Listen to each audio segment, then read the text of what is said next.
Hello to all my insomniacs and night owls out there. If you're up this late, then you're in the right place. This is Static After Dark. Now grab yourself a treat, grab yourself a drink, and grab yourself a blanket, because let's get cozied up to listen to this story. Because I promise you, you're not going to want to listen to this one alone. Tonight's story comes from a tow truck driver out in Montana. They said after what happened on those back roads, they stopped taking night calls altogether. If you've never been to rural Montana at night, it's hard to explain just how isolated it feels. No streetlights, no traffic, just miles of dark forest and winding roads where your headlights are the only thing separating you from complete darkness. I've worked as a tow truck driver for almost 11 years, and most late night calls are pretty routine. Drunk drivers, dead batteries, deer collisions, but this one will keep me awake for years. It happened sometime around late October, cold enough that frost was starting to gather on the roads. I was finishing paperwork at the garage when Deputy Harris called. I knew him pretty well. It was a small town. Everybody knew everybody. He sounded tense right away. Not panicked exactly, just distracted. He told me there was an abandoned vehicle out on one of the backcountry logging roads, about 30 minutes outside of town. Said it looked like the driver had either wandered off or gotten injured. I asked if EMS was already there. There was a pause. Then he said, "I don't think medical's gonna help much." I remember laughing nervously because of how he said it. Then he explained the vehicle looked like it had been hit by something. Not another car, something bigger. He kept talking while I grabbed my jacket and keys, said the SUV was absolutely destroyed. Roof crushed inward, driver's side door nearly ripped off. But there is no skid marks. No signs of another vehicle, no blood either. That's when his voice changed, got quieter. He said, "It almost looks like something tried getting into the car." I stopped what I was doing after he said that. I asked him what he meant. Another long silence. Then I heard his car door creak through the phone like he'd stepped outside. The connection got fuzzy, and in this really low voice he said, "Whatever did this, I think it's still out here." I remember getting this awful feeling in my stomach. I asked him if he needed backup. He didn't answer immediately. Instead, I heard gravel crunching underneath his boots. Then he whispered, "Jesus Christ." I asked what was wrong, and that's when I heard it. Not clearly, but something moving in the trees behind him. Branches snapping, heavy footsteps. Slow and deliberate. Deputy Harris started breathing harder.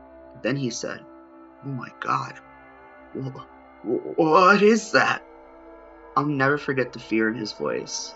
He got back on the phone and said, It's coming back!"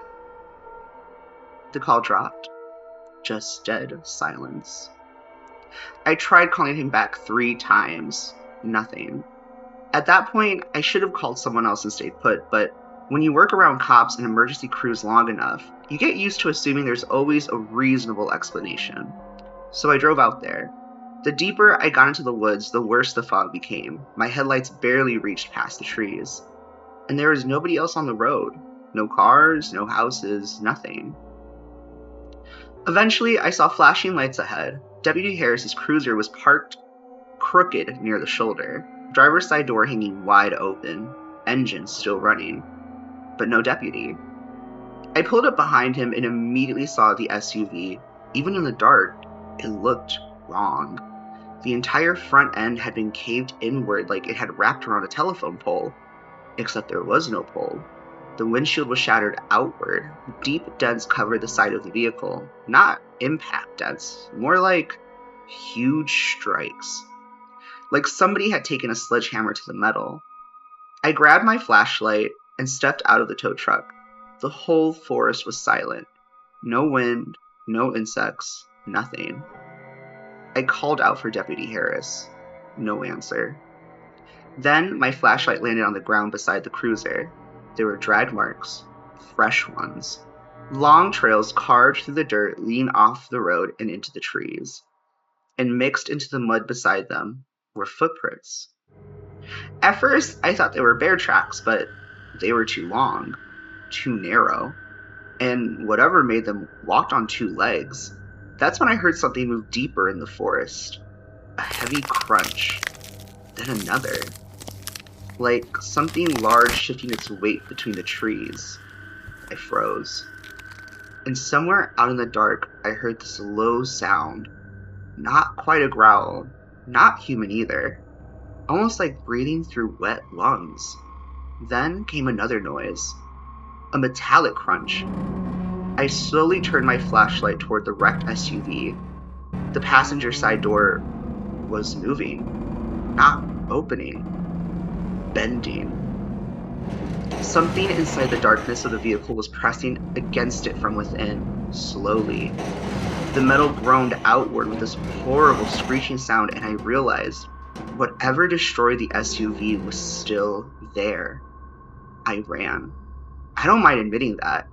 I sprinted back to my truck, locked the doors, and nearly drove into a ditch trying to run. I sprinted back to my truck, locked the doors, and nearly drove into a ditch trying to turn around.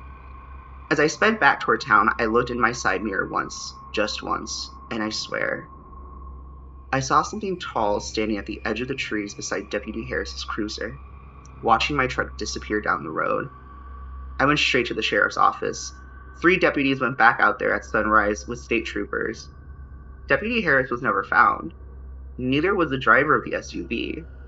But according to one of the deputies I spoke to afterwards, both vehicles were gone. No cruiser, no wrecked SUV, nothing. Just empty road and drag marks leading into the forest. Okay, so I understand, like, you must be, like, a real friend if you got a phone call that ended like that and you still were like, I'm gonna head up anyway. Love that for you, Diva, but so glad you did not stick around to find out what was making that noise. If you have a horrifying tale that you would love to share, please feel free to reach out. Just don't be surprised if something answers back. My name is Sam, I was your host for the evening, and this was a Static After Dark. Alright, you guys have a good rest of your evening, and I will see you next week with new tales of horror. Alright, bye! Whoosh.